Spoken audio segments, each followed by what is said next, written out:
السلام علیکم ویورز، اس قسط کے آغاز میں ارطغرل چونکہ ہانلی بازار فتح کر چکا ہوتا ہے اور اس کے سپاہی سرائے کی چھت پر کائی قبیلے کا جھنڈا لہرا رہے ہوتے ہیں۔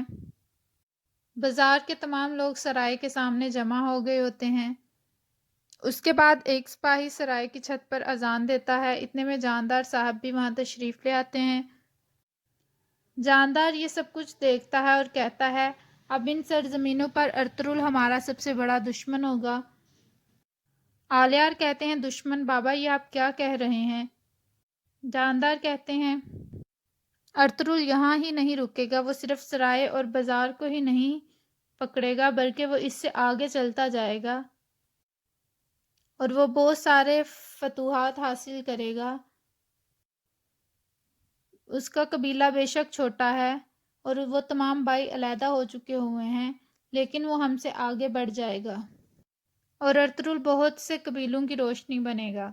اس کے بعد ارطغرل بازار کے لوگوں کے ساتھ بات کرنا شروع ہو جاتا ہے۔ وہ کہتا ہے، آپ لوگ شاید پریشان ہیں کہ یہ ہماری روٹی والی کمانے والی جگہ تھی اور یہاں پر قبضہ ہو گیا ہے، لیکن آپ سب کو پورا حق ہے، آپ اپنا یہاں پر تجارت کر سکتے ہیں، اپنی دکانیں چلا سکتے ہیں، آپ کو کوئی بھی ٹیکس دینے کی ضرورت نہیں ہے، سود کا نظام مکمل طور پر ختم کیا جائے گا اور جنگ کے دوران جن تاجروں کا نقصان ہوا ہے، جن کی دکانیں خراب ہوئی ہیں، وہ آ کر یہاں سے سونا لے جائیں۔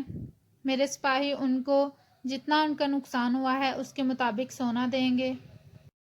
اس سے پہلے سیمون آپ کا خون چوستا تھا، وہ آپ کی حلال کی کمائی میں سے پیسے لیتا تھا، لیکن ہم ایسا کچھ نہیں کریں گے۔ آپ جس طرح چاہیں یہاں پر تجارت کر سکتے ہیں اور آپ کی حفاظت کی ذمہ داری ہماری ہوگی۔ اگر کسی کا نقصان ہوگا تو اس کو ہم دیکھ لیں گے۔ اس کے بعد جازگر سے ارطغرل کہتا ہے، تمہیں میں زندہ چھوڑتا ہوں، تم یہ خط لے کر قسطنطینیہ جاؤ، جن کے اشاروں پر تم چلتے ہو ان کو یہ خط تم دو گے۔ وہ کہتا ہے، خداوند آپ کو سلامت رکھے، اور اس کے بعد جازگر وہاں سے چلا جاتا ہے۔ اس کے بعد آلیار آگے آتا ہے اور وہ ارطغرل کے گلے لگتا ہے اور اس کو کہتا ہے، آپ کو بہت بہت مبارک ہو، آپ کی جان لینے والے کے ارادے خاک میں مل گئے ہیں۔ اور پھر جاندار ارطغرل سے ملتے ہیں۔ دوسری طرف اورال سیمون کے پاس پہنچ چکا ہے۔ سیمون اورال کو کہتا ہے، ہم شراکت دار ہیں اور مجھے اس مصیبت میں تم ہی مجھے بچاؤ گے۔ اورال کہتا ہے، تم نے میرا خنجر ارطغرل کے حوالے کیا، تم نے اماندہ کو ارطغرل کے حوالے کیا، تم مجھے مارنے کے در پہ تھے اور اب میں تمہاری مدد کس طرح کروں؟ سیمون کہتا ہے، ماضی کے کیچڑ میں مت پڑو، ہم آگے بھی شراکت دار ہوں گے۔ سرائے اور ہانلی بازار کا آدھا حصہ تمہارا ہوگا اور آدھا حصہ میرا ہوگا۔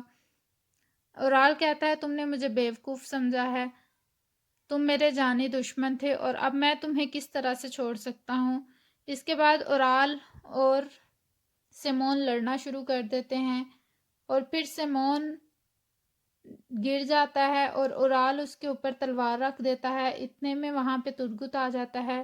ترگت اورال کو کہتا ہے کہ ہمیں سیمون زندہ چاہیے، اس کو مارنا نہیں ہے، اور یہاں پر دوسرا سین شروع ہو جاتا ہے۔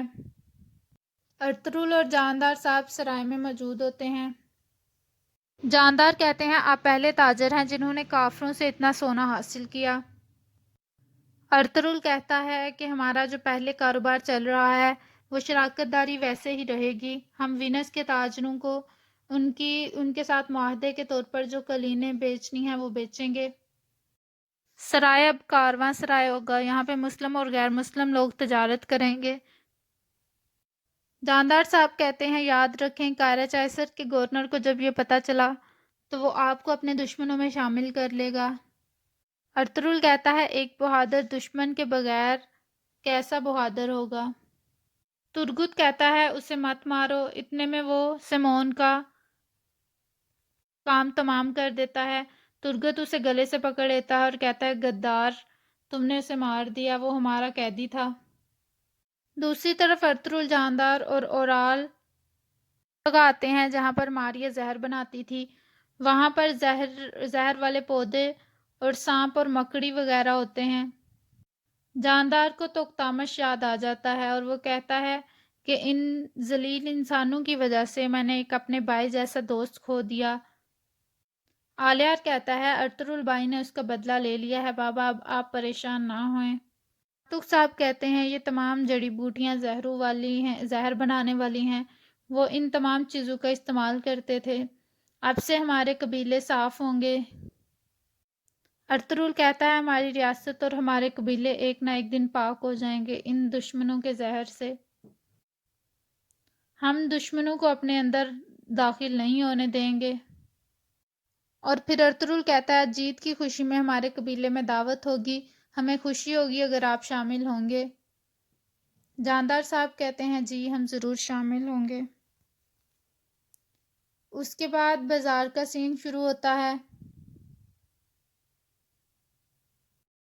بمسی، اسحاق درویش اور باقی سپاہی جن تاجروں کا نقصان ہوا ہے ان کو سونا تقسیم کر رہے ہوتے ہیں۔ وہ سونے کے سکے گٹھلیوں میں پیک کر کر ان کو دے رہے ہوتے ہیں، اور دوسری طرف حاجہ توران سپاہیوں کے ساتھ سونا اکٹھا کر رہا ہوتا ہے، وہ ندی میں سے سونا نکال کر اسے صاف کر رہا ہوتا ہے۔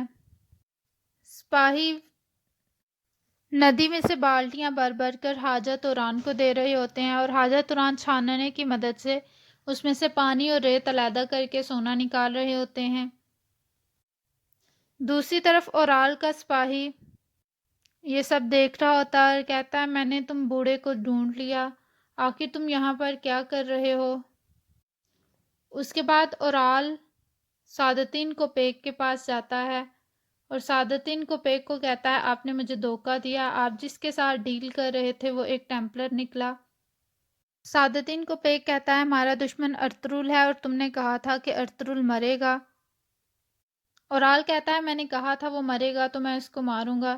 سعادتین کو پیک کہتا ہے یہ کیسے مرے گا، وہ تمہارے باتوں کی قدر تمہارے اپنے بہن بھائیوں اور والد کو نہیں ہے تو کسی اور کو کیا ہوگی۔ دوسری طرف کائی قبیلے میں خواتین دعوت کا اہتمام کر رہی ہوتی ہیں۔ حلیمہ خاتون دوسری خواتین کو بتا رہی ہوتی ہیں کہ کیا کرنا ہے۔ ایک خاتون کہتی ہیں کہ ہمارے سردار زندہ ہیں اور مجھے اس بات کی بہت خوشی ہے۔ اصلاحان خاتون کہتی ہیں اللہ تعالیٰ ان کو لمبی زندگی دے۔ اس کے بعد چولپان خاتون حلیمہ کو کہتی ہیں کہ ارطغرل اب بہادری سے فتوحات تو حاصل کر لے گا لیکن اس طرح وہ اپنے بڑے دشمن بھی بڑھا رہا ہے۔ حلیمہ کہتی ہیں اگر کوئی گورنر بھی ہے تو وہ بھی میرے شوہر کے آگے نہیں ٹک سکتا۔ اصلاحان خاتون کہتی ہیں بابی کو معاف کرنا، وہ ایسی ہی ہیں۔ دوسری طرف قبیلے کا ڈول بجتا ہے، ارطغرل اور اس کے سپاہی قبیلے میں شامل ہوتے ہیں، تمام لوگ خوشی کے مارے ارطغرل زندہ باد کے نعرے لگا رہے ہوتے ہیں۔ گندوز بھاگتا ہوا ارطغرل کے پاس آتا ہے۔ اس کے بعد عورتیں ارطغرل کا شکریہ ادا کرتی ہیں۔ حائمہ خاتون ارطغرل کے گلے ملتی ہیں۔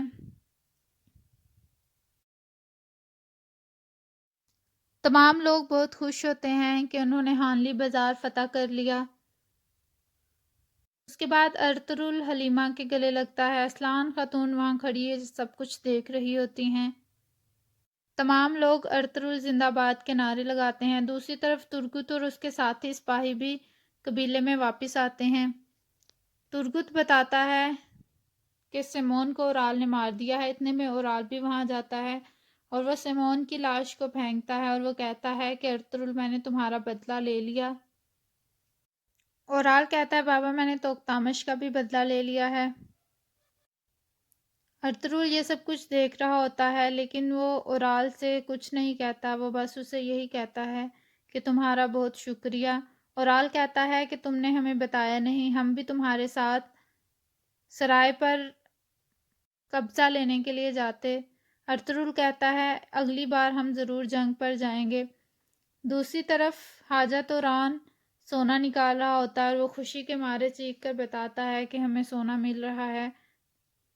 اورال کا سپاہی یہ سب کچھ سن لیتا ہے اور اسے پتہ چل جاتا ہے کہ حاجہ توران سونے کی تلاش میں ندی میں آیا ہوتا ہے۔ دوسری طرف شام ہو جاتی ہے، کائی قبیلے کا منظر شروع ہوتا ہے۔ آرتک صاحب ارطغرل کو کہہ رہے ہوتے ہیں کہ اورال نے جان بوجھ کر سیمون کا قتل کیا ہے۔ ارطغرل کہتا ہے اورال میری تلوار سے نہیں تو میری سانس سے ضرور مرے گا۔ اس کے بعد بانو، ججک اور دوہان بیٹھ کر کھانا کھا رہے ہوتے ہیں۔ دوہان کو پتہ چلتا ہے کہ وہ باپ بننے والا ہے اور یہاں پر اس قسط کا اختتام ہوتا ہے۔